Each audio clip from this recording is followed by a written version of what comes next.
3 Roman legions marched into the forests of Germania in the autumn of 9 AD and never came out.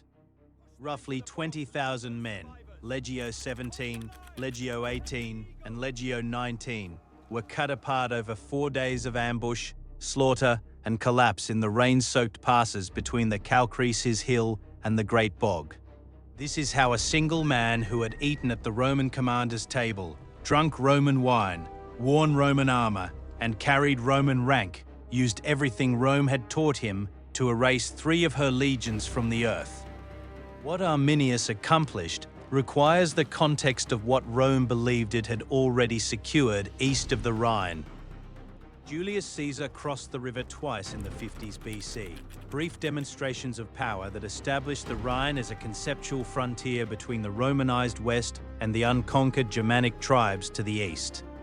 In the winter of 17 or 16 BC, Legio V Alaudae lost its Aquila, its sacred eagle standard, to the Sicambri tribe, and Augustus drew the lesson that the Rhine was not an adequate permanent border. The Germanic tribes needed to be pushed back, broken, and brought into the provincial system. The frontier had to reach the Elbe. Over the following decades, Roman commanders conducted campaign after campaign into the territory between Rhine and Elbe. Drusus, stepson of Augustus, drove his forces as far east as the Elbe itself between 12 and 9 BC, before dying from a riding injury on the march home, an event Roman historians presented as a tragic interruption of a conquest that would otherwise have been secured. Tiberius, who would later become emperor, campaigned in the region from 8 to 7 BC and returned between 4 and 6 AD after a major revolt in Pannonia drew him away. The Romans built roads through the forest. They erected a network of forts and supply depots at intervals designed to sustain multiple legions in the field. They established administrative posts along the rivers and began the machinery of provincial governance, census counts, tax assessments, courts to adjudicate disputes according to Roman law rather than Germanic custom. Permanent summer camp headquarters were established along the Weser River. A system of client relationships with cooperative Germanic chieftains was cultivated, the same mechanism Rome had used in Gaul and in Judea to extend administrative reach into territory where direct military presence was thin. By the time Publius Quinctilius Varus arrived as governor in 7 AD, Rome believed the conquest was essentially complete. The legions had been there long enough for some soldiers to have families in the local communities. Germanic leaders came and went through the Roman camp as partners in administration. The army of occupation, 3 veteran legions and their auxiliary support, was administered rather than deployed. The work remaining was civil, not military, collecting taxes, running courts, building roads, and finishing the conversion of a war zone into a province on the pattern of Gaul, which Caesar had conquered half a century earlier and which was now thoroughly Roman. Publius Quinctilius Varus was precisely the right man for that administrative work, and precisely the wrong man for what actually confronted him. He was not a combat general. He was an experienced administrator who had governed Syria, one of the most complex and valuable provinces in the empire, and who had suppressed a revolt in Judea after the death of Herod in 4 BC with enough decisiveness to earn continued imperial confidence. What he did not understand was the forest east of the Rhine, the people who inhabited it, or the distinction between a province that was pacified and a province that had merely not yet risen. Cassius Dio, whose account written in the early 3rd century AD remains the most comprehensive Roman source on the disaster, describes Varus operating in Germania as though the war had already been won. He distributed his soldiers to small communities at their request, to guard roads, escort supply trains, arrest bandits, and support requests from allied tribal leaders for assistance with local policing. The 3 legions under his command were never concentrated in the manner that military doctrine prescribed for operations in contested territory. They were dispersed administratively across the landscape, scattered as though their purpose was governance rather than readiness. Cassius Dio preserves what reads like a direct criticism in his account. Varus did not keep his legions together, as was proper in a hostile country, but distributed many of the soldiers to helpless communities, which asked for them for the alleged purpose of guarding various points, arresting robbers, or escorting provision trains. The word hostile is Dio's retrospective judgment. Varus did not believe the country was hostile. That belief was the instrument of his destruction. The man sitting across from Varus at dinner most evenings was Arminius. He was the son of Segimmarus, a chieftain of the Cherusci tribe inhabiting the territory between the Weser and Elbe rivers. At some point in his youth, Arminius was given to Rome as a hostage, which was the standard Roman mechanism for securing the loyalty of allied tribal families. Rome took the sons of allied chieftains and raised them in the capital. The expectation was that these children would be educated in Roman culture, trained in Roman military practice, and returned to their people as intermediaries, men who bridged two worlds and served Rome's interest in the one they had been born to. The system produced loyal agents at one end of its range and, at the other end, men who understood Rome precisely well enough to fight it. Arminius was given far more than most hostages received. He served in the Roman auxiliary forces, probably in the wars in Pannonia between 6 and 9 AD during the Great Revolt that kept Tiberius occupied and delayed Roman attention to Germania. He earned Roman citizenship, a legal status that carried rights and standing throughout the empire. He received the rank of eques, Roman knight, which placed him in the second order of Roman social hierarchy and gave him access to officer-level society. He spoke Latin. He understood the manipulus and the cohort, the standard spacing of a Roman legion on the march, the timing of the pilum throw just before the clash of shields, the way Roman cavalry was deployed on wings to protect against encirclement and to pursue a broken enemy after a battle's decision. He had eaten in Roman officers' messes, watched Roman commanders plan campaigns, and absorbed the assumptions that Roman military culture made about how battles were supposed to be fought and won. He had also observed from the inside what Roman commanders assumed about barbarian behavior. Roman doctrine presumed that Germanic warriors, when confronted by a properly formed legion, would either charge in disorganized mass, which Roman javelin volleys and shield lines easily destroyed, or disperse before contact. Roman military writing treated the Germanic tribes as brave but tactically simple, individually formidable but organizationally limited, capable of ambushing small detachments, but unable to coordinate effectively enough to threaten a full legion, let alone 3. Arminius had absorbed that assumption in the intimate setting of Roman officer culture. He knew that Roman commanders expected to fight on open ground, that Roman formations required space to deploy and maneuver, and that Roman officers read a battlefield through the lens of everything their doctrine said an enemy would do. The assumptions were accurate descriptions of how Romans had beaten Germanic forces in every previous engagement. They were also a map of every vulnerability that the forest could expose. The contrast between the two forces was total and deliberate. Roman legionary equipment was optimized for the open field clash. The lorica segmentata, or mail shirt for body protection, the large rectangular scutum shield for the locked shield wall, the pilum as a medium-range throwing weapon designed to bend on impact and prevent recovery, and the gladius as a short stabbing sword for close-quarters press. The system depended on the cohort as a maneuver unit, on the ability of the century's 80 men to maintain contact with each other and with adjacent centuries, and on the spatial awareness of centurions who directed the line in real time. Every element of this system required men to see each other, to hear orders over short distances, and to have roughly flat ground underfoot.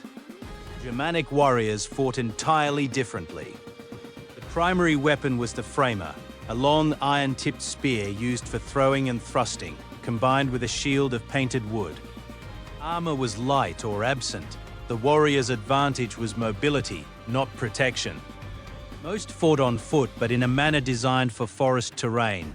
Individual or small group attacks, rapid advance and retreat, exploitation of cover.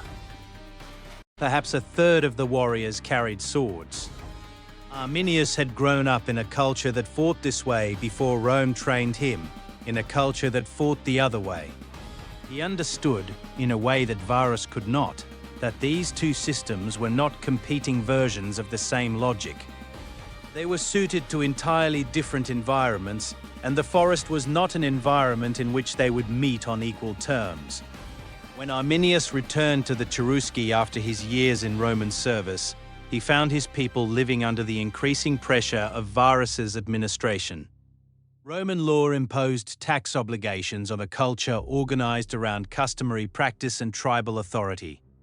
Germanic chieftains were summoned to appear before Roman magistrates as though they were subjects rather than allied leaders. Fines were levied. Roman census counts assessed the value of tribal lands.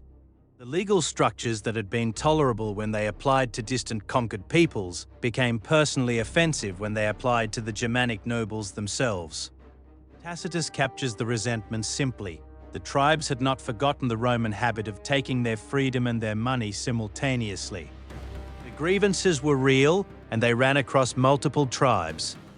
What the Germanic world lacked was not motivation, but coordination, and coordination was what it almost never produced.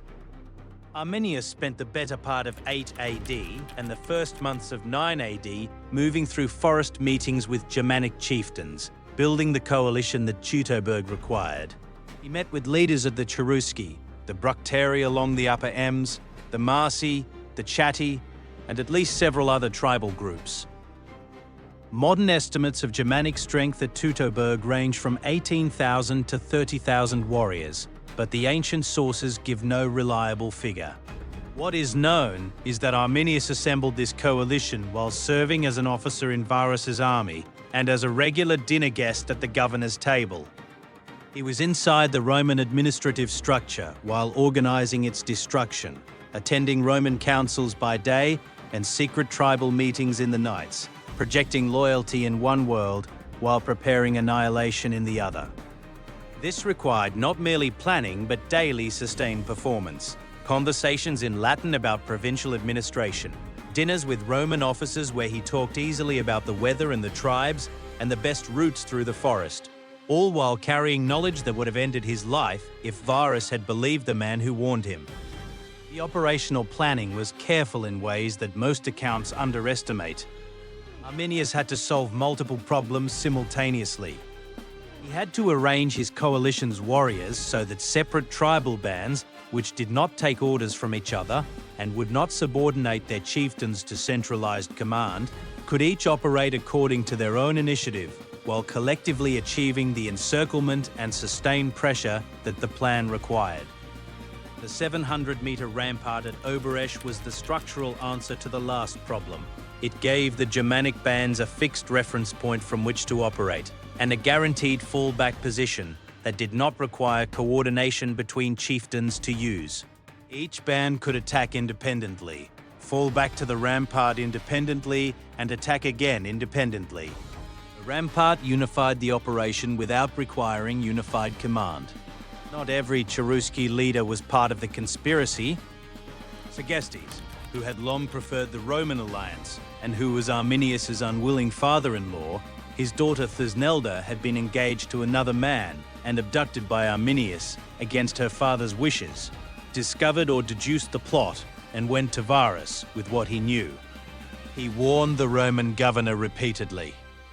The warning given the night before the legions departed their summer camp was the most urgent. Segestes reportedly urged Varus to arrest Arminius, himself, and every other Germanic leader at the feast, offering himself as a prisoner in order to demonstrate that his motive was not personal advantage, but genuine alarm. Velleius Paterculus confirms the warning was delivered. Varus dismissed it. He attributed Segestes' urgency to the personal feud over Thusnelda, a family quarrel that Varus read as the real motivation behind what he took to be a manufactured accusation against a loyal ally. Arminius had constructed exactly this interpretation through years of calculated friendship. He and his co-commander Sigamiris attended Roman officers' dinners regularly. They were easy with Latin, comfortable with Roman table customs, quick with the kind of flattery that made Roman administrators feel their judgment was respected. Varus found it easier to trust the man who had earned his confidence than to believe the man who had long been his enemy. In September of 9 AD, Arminius brought Varus the final piece of the deception. A rebellion had broken out among the Bructeri in the northwest, he reported, and required Roman attention. The timing was exact. The legions were preparing for their seasonal westward march from summer headquarters along the Weser to winter quarters on the Rhine at either Xanten or Mainz. A detour through the Teutoburg Forest to address a tribal disturbance on the way west was administratively convenient. Varus accepted the route without hesitation. He assembled Legio 17, Legio 18 and Legio 19, together with 6 cohorts of auxiliary troops and 3 squadrons of cavalry. The combined force numbered roughly 2,000 fighting men. They were accompanied, as Cassius Dio records, by women and children of camp followers, servants, slaves, merchants, and the accumulated baggage of the summer season loaded into wagons. The army moved west as though on a peacetime march through settled territory. Soldiers did not carry weapons at the ready. The column formed loosely, the spacing appropriate for a road march through friendly country, not for a force expecting combat. On the first day of the march, Arminius and several of his confederates requested permission to leave the column temporarily under the pretext of rallying Germanic allied troops to support the coming operation against the supposed Bructeri rebellion. Arminius was the regular liaison between the Roman command and the allied tribes. The request was exactly the kind of thing he had done before. Varus granted it without hesitation. Arminius rode away from the column and rejoined his warriors in the forest. The Romans made camp at the end of that day. The Germanic forces spent the night moving into position around the route the column would take the following morning. The terrain Arminius had chosen over the preceding summer was the decisive element of everything that followed. Between the Calcrease Hill to the south, a ridge only 157 meters high, but deeply cut by ravines and covered in dense oak and beech forest, and the great marsh of the Grosses Moor to the north, there ran a narrow corridor no more than a kilometer wide at its broadest and considerably narrower at its tightest point. An army moving westward had no route around it. The marsh to the north was impassable for a column of 2,000 men with wagons and animals. The forested hill to the south was too steep and broken to offer a viable march route for heavy infantry. Any force in this corridor was channeled, compressed, and deprived of the lateral space that Roman formations needed to respond to attack from the flanks. At Oberesch, where the passage narrowed most severely, Arminius and his confederates had spent the summer months constructing a prepared defensive position. The excavations at Calcrease, begun in 1989 after British Army officer Tony Clun discovered concentrations of Roman coins and lead sling bullets with a metal detector north of Osnabrück, revealed the scale of what had been built. A turf and timber rampart at least 700 meters in length, running east to west along the northern slope of the Calcrease Hill, with drainage channels dug behind it and a wooden palisade on top. At intervals, the wall incorporated gates, narrow openings through which warriors could exit, strike at the column passing below, and return behind cover. The design was not improvised. It was a permanent field fortification constructed during months of summer preparation, specifically engineered to allow repeated attacks on a channeled enemy from a position of constant defensive retreat.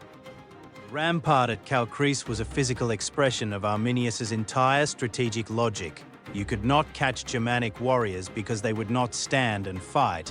They would use the wall as a base from which to strike and to which to return, and the Roman impulse to charge and close would carry soldiers into kill zones between the palisade and the tree line on the other side of the track. When the Roman column reached the Calcrease Narrows on the second day, a storm had been developing since morning. Rain fell hard enough to turn the forest tracks to mud. Wind pushed through the canopy strongly enough to affect movement, and reduce visibility under the trees. The column had elongated under these conditions. Cassius Dio notes explicitly that the Romans marched with many wagons and many beasts of burden, as in time of peace, and that the army had spread into scattered groups as wagons bogged down, animals slowed, and men adjusted their pace to the deteriorating ground. The formation that had left summer camp had become, by the time it entered the corridor, a loose string of men, animals, wagons, and non-combatants spread across 7 to 8 miles of narrow track. The leading elements were inside the corridor when the attack began. The rear was still on the approach, too far back to receive organized orders or to respond meaningfully to what was happening at the front. Arminius struck from the hill and from the tree line simultaneously. Javelins and arrows came in dense volleys from the Germanic position on the high ground, plunging down at angles into the men on the track below. Warriors erupted from the forest on the northern side of the corridor, between the Roman column and the marsh, attacking the flanks of the march. The Roman response was impaired from the first volley. Roman doctrine for an ambush was to compact the formation, lock shields into a testudo, the overlapping shield structure that protected a body of men from missiles, and present a disciplined surface that individual attacks could not penetrate. In the Calcrease corridor, this was impossible. The column was strung across 7 to 8 miles. Men at the front who halted to form a defensive line were pushed forward by those behind, who did not yet know why the march had stopped. Men in the middle found themselves caught between the pressure from behind and the arrows from above, and the warriors now attacking from both sides of the track. Men in the rear were under attack before the center had organized any response.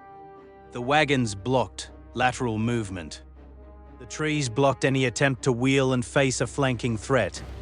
The ground under the canopy was soft and uneven, tangled with roots that a man in heavy armor would struggle across, even without the pressure of combat. The Germanic warriors struck and retreated behind the rampart. They came out of the forest edge, pushed into the column's side, and dissolved back into the trees before Roman units could form and charge them. There was no single battle line, no massed Germanic force that Roman doctrine could address. There were dozens of simultaneous attacks from positions of cover, each push and withdrawal timed to maintain pressure without ever offering a concentrated target. Cassius Dio records that the cavalry and infantry collided with each other in the narrow spaces as each tried to respond to threats the other was also responding to, and that the trees themselves contributed to the slaughter, with men stumbling into each other and into timber in the confined darkness under the canopy. The pilum, Rome's heavy-throwing javelin designed to be launched in a controlled advance just before a sword charge, required space and formation to deliver effectively. There was no space. The sword work that followed a pilum volley required the enemy to be in front of you. At Calcrease, the enemy was on your left, your right, above you on the hill, and behind you on the track you had just come from. A large portion of the column was destroyed on the second day. The survivors who could still fight disengaged from the worst of the attacks, burned or abandoned the wagons, too heavy to move quickly and too useful to leave intact, and retreated to a hilltop where they threw up a rough camp using timber cut from the surrounding forest. Cassius Dio says the camp was fortified as well as possible on a wooded hill, which his own account makes clear was not very well at all. It was something to sleep behind while the night lasted, and while they tried to treat their wounded and count who was left. The non-combatants who had traveled with the column, servants, camp followers, the women and children of soldiers' families, largely did not survive the fighting of the second day. The ancient sources do not record their fate in detail. The archaeologists at Calcrease have found their trace in scattered fragments of civilian equipment mixed among the military finds, the material residue of people who had been in the wrong place when the killing started and had no formation to shelter behind. On the third day, the survivors moved west again. There was no other option. His coalition was expanding daily.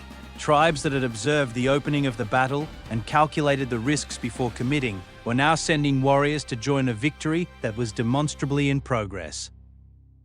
Germanic tribal solidarity had always been difficult to sustain in the abstract. Chieftains led their own kindreds and operated by their own calculations of interest.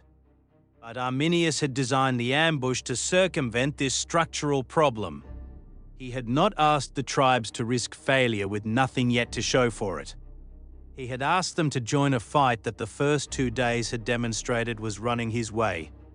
The result was that the Germanic force grew stronger as the Roman force grew smaller, each day reversing the ratio of pressure and capacity to resist. The Roman cavalry, which in open terrain might have screened the infantry's withdrawal or driven the Germanic attackers back enough to create space for a defensive formation, could not operate effectively in the forest corridor. Cassius Dio's account mentions the collision of cavalry and infantry in the narrow passages as a direct contributor to Roman losses. The horses panicked in the confined and forested space. The narrow track prevented any massed charge. Individual groups of horsemen who pushed into the forest to drive off attackers found themselves separated from the infantry and cut down before they could return. By the 3rd day, the cavalry had ceased to function as an organized arm. The legionaries were fighting without the flank protection that Roman doctrine depended on. Arminius knew how Roman cavalry worked because he had served in it. He knew the arm needed open wings and space to build momentum. He had selected terrain that denied both. Every element of the ambush plan reflected the knowledge of Roman doctrine that a Roman-trained officer carried, turned precisely against the army that had trained him. The false rebellion report exploited Roman administrative responsiveness. The forest route exploited Roman dependence on open field formation. The prepared rampart exploited the Roman habit of advancing toward a visible enemy rather than breaking off contact. The multi-day pressure campaign exploited the Roman inability to replace losses, while his own forces were reinforced daily. The autumn timing exploited the Roman calendar and the routines it imposed on movement. Storms, deteriorating weather, the transition from campaign season to winter quarters all degraded Roman effectiveness while leaving the Germanic warriors unimpaired. On the 4th day, Cassius Dio records conditions he describes as the worst of the entire engagement. Violent wind, heavy downpour intense enough that men could not stand steadily against the storm. The ground turned to deep mud. Men who had been fighting or marching through wet weather for 4 days with inadequate sleep, no supply, resupply, and accumulating wounds could barely lift their weapons. Bows were useless, strings stretched and snapped in the wet. Shields, already heavy from days of rain and repeated impact, had become burdens rather than tools. The centurions who maintained Roman discipline in the ranks had been dying since the 2nd day. The tight chain of command that made Roman infantry function was stretched thin to breaking. The Roman discipline that had held through the first 3 days, and it had held because these were veteran soldiers and veterans do not break easily, was now facing the arithmetic of 4 days of sustained attrition against an enemy that had never needed to hold a line and had arrived in the field rested each morning. Varus understood by the 4th day that there was no military outcome worth seeking. The sources agree on what he chose. He and his senior officers fell on their own swords. Velleius Paterculus, writing within living memory of the battle, says Varus fell on his sword rather than submit to capture. Tacitus, writing over a century later, says he succumbed to his fate and the sword of Arminius, a formulation that collapses the personal choice and the larger disaster into a single image. What is not disputed is that Varus did not attempt to flee, that he died by his own choice rather than by Germanic weapons, and that his senior officers followed him into death in the same manner. The centurions and tribunes who had not already died in the fighting drew their swords and ended what the battle had started. Some Roman soldiers broke through the Germanic lines in small groups and reached the Rhine in the days following the collapse, arriving at Roman frontier posts with accounts of the disaster that were the first information Rome received about what had happened in the forest. A small garrison held the fort at Aliso, probably the installation at Holton on the Lippe, under its commander Lucius Cadicius, a prefect of the camp. He held the position until supply was impossible, then evacuated the garrison in a night march that left behind buried hoards of coins, stored weapons, and, in one of the excavated storage pits at Holton, the remains of 24 soldiers who could not make the march. They were buried in the pit and covered, left in the darkness as the garrison evacuated west. Archaeologists found them 19 centuries later. The rest of the Roman force, those who had not died in the fighting or on their own swords, surrendered, were captured in the forest, or were hunted down in the days after. Roman captives who came into Germanic hands faced the range of fates that the Germanic world imposed on defeated enemies: slavery, which was the most common outcome, exchange for ransom, which happened in some cases, and sacrifice to the tribal gods, which was reserved for officers of high rank. Tacitus, describing what Germanicus found when he returned to the battlefield in 15 AD, records altars to Germanic gods in the forest clearings, beside which the tribunes and first-rank centurions had been killed. These were not battlefield deaths, but ritual ones, men killed specifically as offerings after the battle ended. Their death the final transaction between the Germanic world and the gods who had given it the victory. 3 Oculi, the sacred golden eagle standards that embodied each legion's divine identity and institutional honor, passed from Roman hands into Germanic custody on the 4th day, or in the immediate aftermath. Each eagle was guarded by an aquilifer, a specially chosen standard-bearer for whom protecting the eagle was the paramount duty, the act for which the whole institution of the aquilifer existed. Losing an eagle was, in Roman religious and military culture, a disgrace without mitigation. An eagle lost was a legion erased, not just operationally, but cosmologically. The eagles of Legio 17, Legio 18, and Legio 19 disappeared into the forest with the warriors of Arminius's coalition, where they would be displayed as trophies in Germanic sacred sites, tangible evidence of a defeat that Rome had not matched since Cannae, more than 2 centuries earlier. The news reached Augustus in Rome in the autumn of 9 AD. Suetonius, writing in the early 2nd century AD, records what the emperor did and continued doing for months. He stopped cutting his hair and beard, a public sign of mourning in Roman religious practice. He walked the corridors of the palace at night and beat his head against the walls, calling out in Latin the phrase Suetonius preserves, Quintilli vare, leginis rede, Quintilius varus, give me back my legions. Suetonius records further that Augustus kept the anniversary of the Teutoburg disaster as a day of formal mourning for the rest of his life, refusing food and making public observances of grief. Political and military response was immediate. Tiberius was dispatched to the Rhine with whatever forces could be assembled from other provinces and from reserves, to prevent a Germanic invasion of Gaul that Rome feared was imminent in the aftermath of the disaster. 8 legions were eventually stationed along the Rhine frontier, roughly 1/3 of the entire imperial army, a permanent garrison commitment that had not been necessary before 9 AD and that would never be entirely withdrawn. The numbers 17, 18, and 19 were never reused. When subsequent Roman commanders organized new legions, the numbering sequence simply omitted those 3 designations. There were no new Legio 17, no new Legio 18, no new Legio 19. The gap in the sequence was institutional mourning.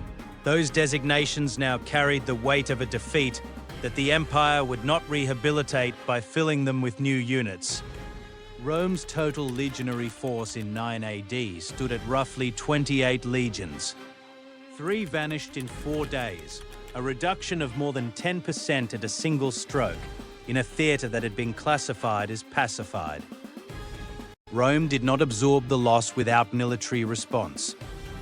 Tiberius crossed the Rhine in punitive raids between 9 and 12 AD, burning agricultural settlements and devastating the supply base of the tribes most directly involved. But he made no attempt to garrison the territory or restore the forward Roman positions that had been abandoned in the months after Teutoburg.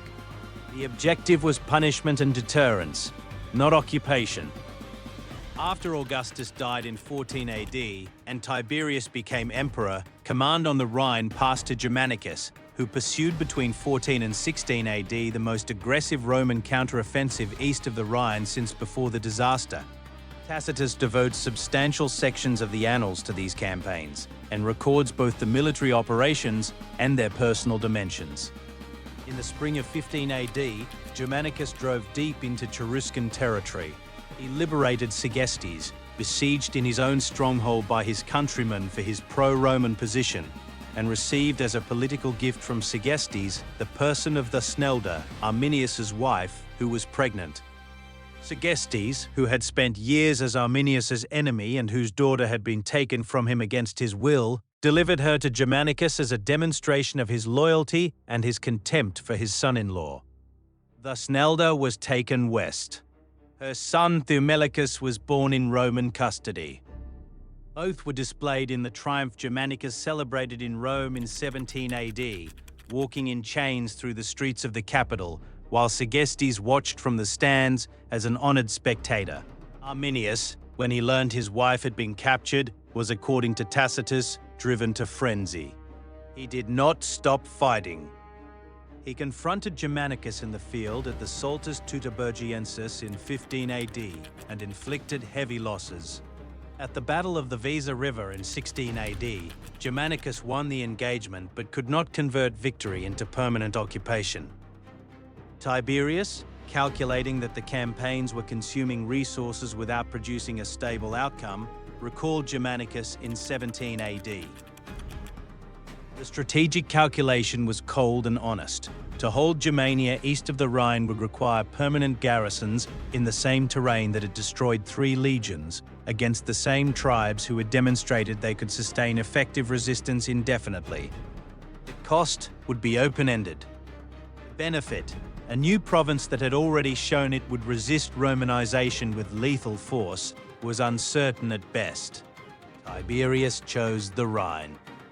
The eagle of Legio 19 was recovered during these campaigns, found among the Bructeri by a detachment under Lucius Stertinius. The eagle of Legio 18 followed. The eagle of Legio 17 remained in Germanic hands far longer, possibly not recovered until the reign of Claudius decades later. 2 of the 3 were returned to Roman temples. The institutions that had carried those eagles into the Teutoburg passes had ceased to exist on the 4th day of the battle, and no subsequent recovery changed that. Arminius survived both the disaster he manufactured and the Roman retribution that followed it. He led the Cherusci and their allies through the Germanicus campaigns with enough effectiveness to prevent Roman reoccupation of the territory. But the coalition that had made Teutoburg possible was always fragile. Germanic tribal politics were not designed for sustained alliance under a single leader. Individual chieftains led their own kindreds and made their own calculations about when alliance served their interests and when it did not. The same structural independence that had made each Germanic band at Calchries fight effectively without centralized command now worked against Arminius when he tried to translate military achievement into political authority. Arminius, consolidating power within the Cherusci, made political moves his fellow chieftains interpreted as attempts to establish permanent personal kingship, a form of concentrated authority that Germanic tribal culture viewed with deep structural suspicion because it threatened the independence of every other chieftain in the confederation. His uncle Inguiomerus, a rival claimant to Cherusci leadership, turned against him. Muro Boduus of the Marcomanni remained an independent rival who had never committed to the anti-Roman coalition and who now offered a competing model of Germanic organization. In 21 AD, Arminius was killed by members of his own family in a political dispute within the Cherusci. He was approximately 37 years old. He had been perhaps 25 or 26 at Teutoburg. He never saw Thusnelda again, never saw the son born in Roman custody. Thumelicus grew up as a ward of Rome. What became of him after the triumphal parade is unrecorded. Arminius died in a family feud rather than a battlefield, which was an ordinary death for a Germanic chieftain, and not a dishonored one by the standards of his world. Tacitus, at the end of the relevant section in the Annals, pauses to give him a tribute that is rare for the directness of its admiration from a Roman historian toward a man who had killed Roman soldiers. He was without doubt the liberator of Germania, Tacitus writes. He had not challenged Rome in its beginnings when the empire was still finding its strength. He had challenged it at the height of its power. He had given it some of its hardest defeats. Unlike Hannibal or Mithridates, whose names and careers were preserved across generations in the written record of the peoples they had faced, Arminius was unknown among foreign nations because the Germanic tribes did not write histories. They composed songs. Whatever those songs preserved about the man who had taken 3 Roman legions into the forest and kept them there, the songs did not survive. What survived was the border. The Rhine. The line that 4 days of rain and ambush in the autumn of 9 AD fixed permanently on the map of the empire. Everything east of that line, which Rome had spent 20 years trying to incorporate into the provincial system, building roads and forts and administrative courts across the territory from the Rhine toward the Elbe, was left to the forests and the tribes, and the customary arrangements of a society that never became a Roman province. The limes, the fortified frontier that Rome eventually built across the empire's exposed borders, ran along the Rhine and later angled southeast to connect to the Danube, but it did not push into the interior of Germania. The Romans built walls elsewhere: Hadrian's Wall across northern Britain, the German limes further south where the terrain permitted, but they did not build into the Teutoburg Forest. The forest stayed Germanic. The tribes stayed beyond Roman law. The long-run consequences of the Teutoburg disaster ran deeper than any single military engagement. For 3 centuries after 9 AD, Rome maintained the Rhine as the permanent northeastern frontier of the empire. The Germanic peoples, who had demonstrated at Calchries that Roman legions could be destroyed in the right terrain, continued to push against the frontier, to raid across it, and eventually, in the 3rd century AD and after, to breach it in ways that no later Roman recovery could permanently seal. The Franks, the Alemanni, the Goths, the tribal confederations that ultimately dismembered the Western Empire in the 5th century AD were the heirs of the world that Teutoburg preserved. Had Varus consolidated the Elbe frontier and turned Germania into a province in the early 1st century AD, the strategic depth of the empire in the northwest would have been substantially greater. The peoples later pressing against the frontier would have faced a Romanized buffer zone rather than an open border, and the political history of Europe might have run differently across the next 5 centuries. History does not offer these counterfactuals as certainties, but the scholars who have studied Teutoburg have long recognized that what was decided in 4 days of rain between the Calchries Hill and the Great Bog was a decision about where Roman civilization ended and the world beyond it began, and that decision held for the rest of the empire's life. Germanic casualties across the 4 days of fighting total a few thousand at most, though the ancient sources give no precise count. Roman dead numbered between 16000 and 20000. Varus died on his own sword on the 4th day. His head was sent by Arminius as a trophy to Maroboduus of the Marcomanni. Maroboduus returned it to Augustus, who had it interred in the family mausoleum. The empire that had raised Arminius, trained him, armed him, given him citizenship and rank, and the freedom of the governor's table, did not cross the Rhine in force again for decades, and when it came back, it came to bury its dead and recover its eagles, not to claim the land. The 3 legions were gone. Their numbers were retired from Roman military organization forever. Their eagles were trophies in Germanic sacred places for a generation. Border held at the river, where Augustus had never intended it to hold. Germania stayed free. And Rome, for the rest of its centuries, lived with the knowledge of what 4 days in the autumn of 9 AD had cost. 3 legions that marched into a forest and never came back.